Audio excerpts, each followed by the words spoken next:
Thanks to Cloudinary's advanced search feature in the Management Console, you can easily find any files by the dates they were added to the system. This is available through the custom date selector, which was released in July 2018.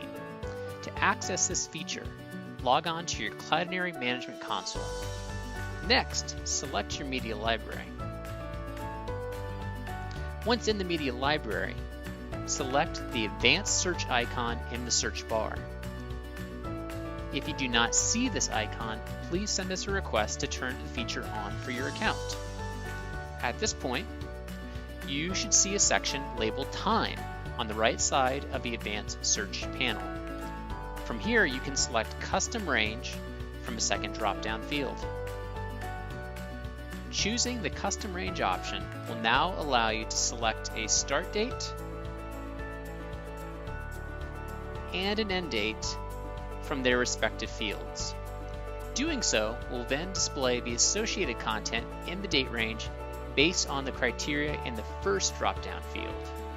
Uploaded is the date when the content was last uploaded to the Cloudinary console.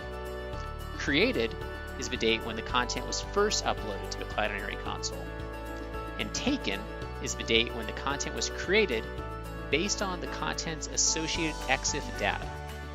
This feature should be useful when trying to find content added by your team around a specific date range, rather than some of the more generic options for date filtering, such as today or last 7 days.